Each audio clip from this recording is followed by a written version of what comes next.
Chapter 9 start करेंगे, सम applications of trigonometry. तो इस चैप्टर को स्टार्ट करने से पहले आप लोगों को चैप्टर 8 जो है एनसीईआरटी ट्रिग्नोमेट्री उसके सारे फार्मूलाज लर्न करने लें हैं, क्योंकि ये चैप्टर कम्प्लीटली उसी पर बेस्ड है, जैसा आपको नाम से भी क्लियर हो रहा होगा।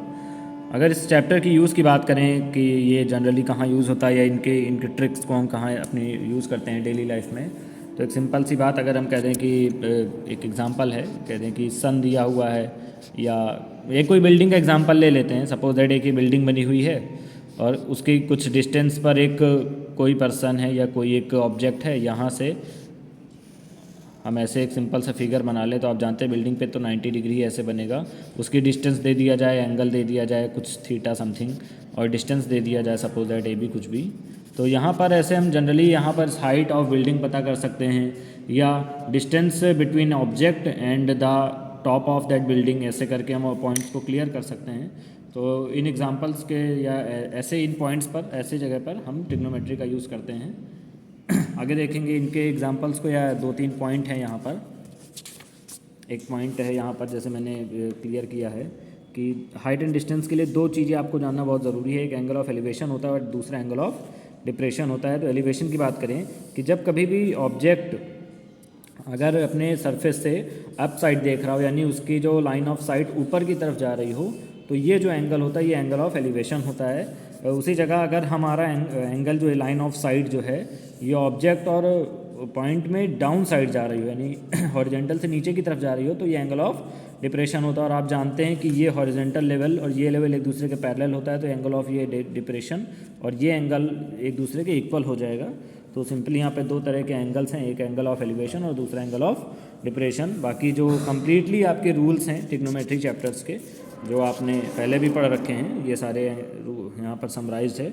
Sign cos, tan cot, sec cosec, इनका हम यूज़ कर सकते हैं, यूटिलाइजेशन कर सकते हैं। एंगल्स की वैल्यूज़ भी आपको याद होनी चाहिए। एक्सरसाइज 9.1 का फर्स्ट क्वेश्चन देखेंगे, आपके पेज नंबर 203 पर ये दिया हुआ NCERT. A circus artist is climbing a 20 meter long rope which is tightly stretched and tied from the top of a vertical pole to the ground. Find the height of the pole if the angle made by the rope with the ground level is 30। यानी यहाँ पर इसने clear किया कि एक रोप है 20 metre long, तो ये रोप हो जाएगी। और उसके बाद उसने कहा कि उसको एक पोल पर बांधा गया जो वर्टिकली पोल है ग्राउंड से, वर्टिकली मतलब यहाँ पर ये पोल हो जाएगा ये भी, और इसके टॉप से इसको बांधा गया है।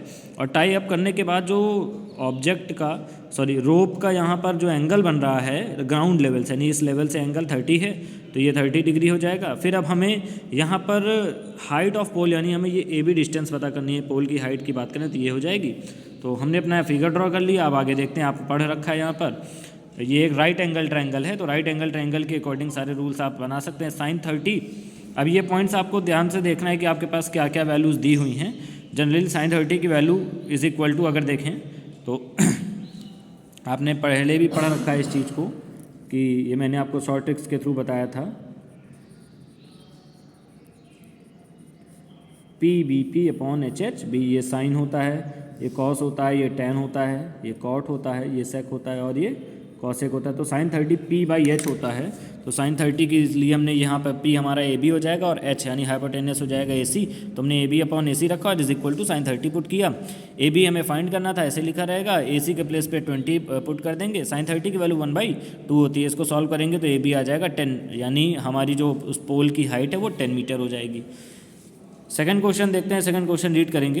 अ tree breaks due to storm and the broken part bends so that the top of the tree touches the ground making an angle 30 degree. यानी एक पेड़ है, वो पेड़ बीच से कहीं से टूट गया एक स्टॉर्म में, और टूट करके जब वो ग्राउंड पर टच किया तो 30 डिग्री का एंगल बना रहा है।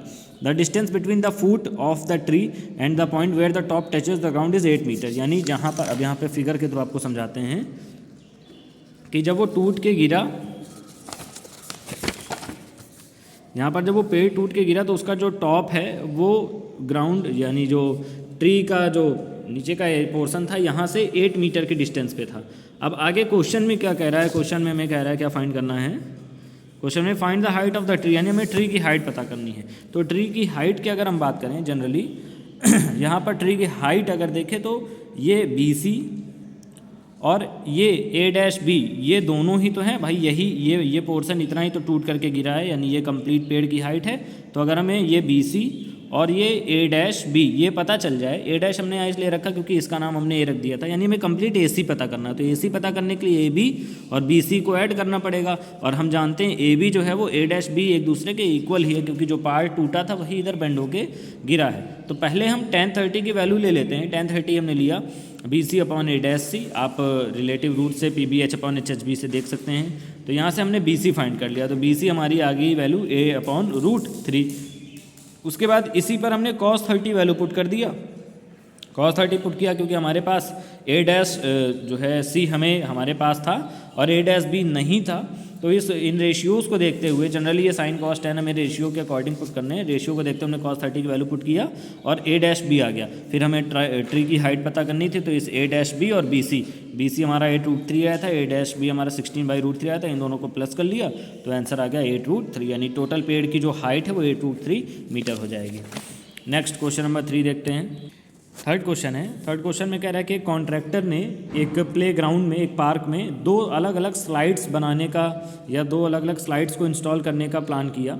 उसने किया क्या कि 5 साल से जो नीचे बच्चे हैं उनके लिए एक स्लाइड बनाया जिसकी हाइट अगर देखें तो उसकी हाइट 1.5 मीटर थी और उसका एंगल 30 डिग्री था। यहाँ पर दिया हुआ है 1.5 metre and the angle is 30 degree.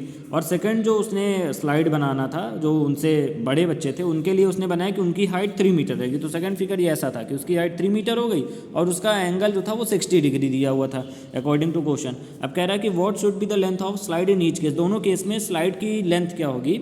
Slide की लेंथ यानी हम दोनों केस में कह सकते हैं हमें हाइपोटेनस निकालना है। यहाँ पर हमने एंगल पुट किया 30 degree for younger children, height हमें पता है यानी परपेंडिकुलर 1.5 दी हुई है। अब यहाँ पर साइन 30 पुट कर देंगे, साइन 30 इज इक्वल टू हो जाएगा ए बी अपॉन ए सी। ए सी हमें फाइंड करना था, तो ए सी को रिगार्डिंग हमने देखा sine 30 is equal to A B upon A C होगा। ए बी के प्लेस पे 1.5 पुट किया, ए सी ऐसे लिख दिया, साइन 30 की वैल्यू 1/2 होती है जैसा आपने पिछले चैप्टर में भी पढ़ रखा है। तो ए सी यहाँ से आपकी आ जाएगी 3 मीटर, यानी जो बिलो 5 ईयर्स के चिल्ड्रंस हैं उनकी स्लाइड की जो लेंथ है वो 3 मीटर हो जाएगी। सेकंड केस निकाल लेंगे, यहाँ पर सेम एज वैसे ही रख देंगे, साइन यहाँ पर 60 पुट कर देंगे, ये हमारा परपेंडिकुलर हो जाएगा, ये हमारी स्लाइड हो जाएगी। P Q upon P R, हमने एंगल का नाम यहाँ पर पी क्यू आर रख दिया था ट्राइंगल का, तो यहाँ पर पी क्यू के प्लेस पे 3 पुट कर दिया, पी आर के प्लेस पे पी आर ही रहेगा। साइन 60 इज इक्वल हो जाएगा √3/2, इसको सॉल्व करेंगे आंसर आ जाएगा 2√3, यही हमारा आंसर आ जाएगा। यानी दोनों स्लाइड्स की जो हाइट है या लेंथ है, सॉरी दोनों स्लाइड्स की लेंथ 3 मीटर जो यंगर चिल्ड्रंस के लिए है और एल्डर चिल्ड्रंस के लिए 2√3 मीटर हो जाएगी। Next question number 4। Question number 4 एक इजी क्वेश्चन है, डायरेक्ट यहाँ पर एक देखिए दिया हुआ है कि द एंगल ऑफ एलिवेशन। अब यहाँ पर एंगल ऑफ एलिवेशन दिया हुआ है यानी डाउन टू अप, यानी नीचे से ऊपर की तरफ देख रहे हैं, तो एंगल ऑफ एलिवेशन हमारा 30 डिग्री दिया था। और टावर के पीक पॉइंट पर दिया गया है, जो ग्राउंड पर एक टावर है, तो इसकी डिस्टेंस यहाँ पर दिया गया है कि अगर उस ऑब्जेक्ट की फुट की बात करें टावर की, उन दोनों के बीच की डिस्टेंस 30 मीटर है, तो ये डिस्टेंस 30 मीटर हो जाएगी। हमें टावर की हाइट पता करनी है, तो हाइट के लिए अब यहाँ पर हमने देखी हमारे पास क्या क्या वैल्यूज एंगल हैं और ये हमारे पास बेस दिया हुआ है। तो इसको देखते हुए हमने ट्रायंगल में tan 30 लगाया। tan इसलिए लगाया क्योंकि हमारे पास A B upon B C हो जाएगा, यानी परपेंडिकुलर अपॉन बेस हो जाएगा। p अपॉन बी जो होता है वो tan के लिए होता है सुटेबल, हमारे पास बेस था तो A B upon B C is equal to tan 30 लिया, tan 30 की वैल्यू यहाँ पर 1/√3 पुट कर दिया, बी सी के प्लेस पर 30 पुट किया तो ए बी आ गया, यानी जो ए बी है यानी हमारी हाइट जो है उस जो टावर है उसकी हाइट हो जाएगी 10√3। Next question number 5। Question number 5 भी एक इजी क्वेश्चन है लेकिन इंपॉर्टेंट बहुत है।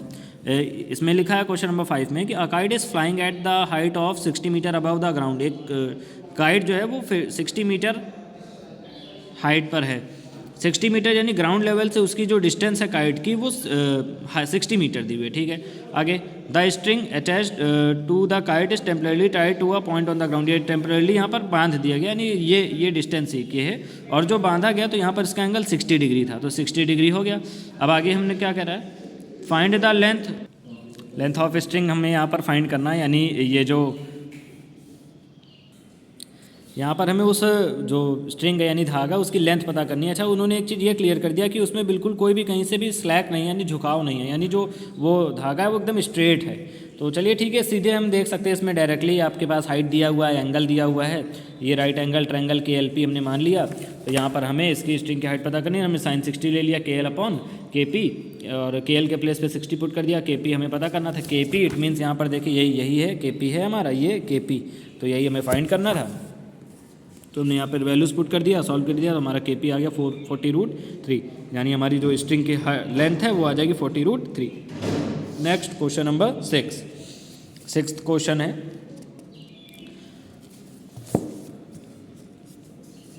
A 1.5 meter tall boy is standing at some distance from a 30 meter tall building. The angle of elevation from, अब ध्यान से देखिएगा यहाँ पर एंगल ऑफ एलिवेशन दिया हुआ है, from his eyes to the top of the building increases from 30 to 60, यानी पहले वो 30 था फिर बाद में 60 हो गया। At his walk towards the building, जब वो बिल्डिंग की तरफ चल रहा था तो उसकी जो हाइट है वो 30 से 60 हो गई। हमने फिगर बनाया, देखिए ध्यान से, हमने एक फिगर बनाया, ये हाइट ले लिया, ये डिस्टेंस ले लिया, ये इसकी डिस्टेंस थी। कह रहा था कि पहले उसकी एंगल 30 डिग्री था, जब वो धीरे धीरे बिल्डिंग की तरफ बढ़ने लगा तो उसकी जो एंगल है 60 हो गया, यानी हमने इस पॉइंट को A से लेकर B तक बढ़ाया और इसकी जो एंगल है 30 हो गई। अब आगे क्या कह रहा है कि ये जो डिस्टेंस है उस बॉय की वो 1.5 मीटर है और उस बिल्डिंग की सरफेस से नीचे हमारे फ्लोर से टोटल डिस्टेंस 30 मीटर है। तो अब आगे इसमें पता करना है, find the distance he walk towards the building, यानी वो कितनी डिस्टेंस बिल्डिंग की तरफ चला है। यानी हमें ध्यान से देखें तो यहाँ पर AB फाइंड करना है, AB। तो अब देखते हैं आगे, हमने अपने यहाँ पर ध्यान से दिया, देखें PR, ये हमारी PR पता करना। तो आप जानते हैं टोटल 30 है और ये RQ ये देखिए 1.5 है, तो अगर हम टोटल से इस RQ को माइनस कर दें तो हमारे पास PR बच जाएगा। तो हमने किया कि 30 से 1.5 को माइनस किया, 30 से 1.5 को माइनस किया तो आ गया 28.5 मीटर। इसको इन्होंने कन्वर्ट कर लिया है डेसिमल से, इसमें 57/2 रेशियो में, सॉरी डेसिमल से कन्वर्ट कर लिया फ्रैक्शन में, 57/2 हो गया। अब आगे देखते हैं, पहले हम एक ट्रायंगल ले लेते हैं ARP, यानी हमने हमारा एक ट्रायंगल पहले ले लिया ARP, ये ARP, ऐसे हमने ये ट्रायंगल लिया। तो यहाँ पे tan 30 पुट किया, tan 30 ये हो गया 57/AR के इधर, ये देखिए tan 30 था, ये जो PR था वो 57/2 था, इसीलिए 57/2 हो गया। AR = 1, तो AR निकल गया हमारा यहाँ से। यानी अब देखिए जैसे हमें AB पता करना है तो जाहिर सी बात है इस टोटल से अगर हम इस BR को माइनस कर दें, फिर से हमें AB पता करना है, AB मालूम करना है AB। तो अगर हमें AB फाइंड आउट करना है तो हम AR से और इस BR को माइनस कर देंगे तो हमारे पास क्या AB ही तो बचेगा केवल। तो पहले हमने किया क्या, AR डिस्टेंस निकाल लिया। अब करेंगे क्या, इस दूसरे ट्रायंगल में हम अपना एंगल पुट करते हुए फिर BR फाइंड कर लेंगे। तो देखते हैं इसको कैसे फाइंड करेंगे आगे। दूसरा ट्रायंगल लिया, यहाँ पर भी हमने वही साइन tan 60 की वैल्यू पुट किया, 57/2 BR tan 60 होता है √3, तो BR की वैल्यू आ गई। अब हमने यहाँ से किया क्या, AR से BR को माइनस कर देंगे, तो माइनस करने पे हमारे पास आया 19√3, यानी यही हमारा पता चल जाएगा कि उस बॉय ने, यानी टोटल यहाँ से इस A से चल के B तक आया तो उसकी लेंथ हमें पता करनी थी, उसकी डिस्टेंस हमें पता करनी थी। तो हम इस AR से इस BR को माइनस कर देंगे तो AB हमारे पास बचेगा। वही हमने यहाँ पर फाइनली कर लिया, पहले AR निकाला और फिर BR निकाला और उन दोनों को माइनस कर दिया, तो हमारा आंसर आ गया 19√3 metre. Next question number 7, from a point on the ground the angles of the elevation of the bottom and the top of the transmission tower fixed at the top of a 20 meter high building are 45 degree and 60 degree respectively। यानी सीधी सी बात बताएगी कि एक 20 metre जो है क्या कहते हैं, यहाँ पर एक टावर था, इसके ऊपर कुछ एक डिस्टेंस ले करके दो एंगल बनाए गए। अगर उस 20 मीटर पर देखें तो 45 डिग्री था और उसके अबव वाली जो हाइट थी वो 60 डिग्री एंगल बना रही थी।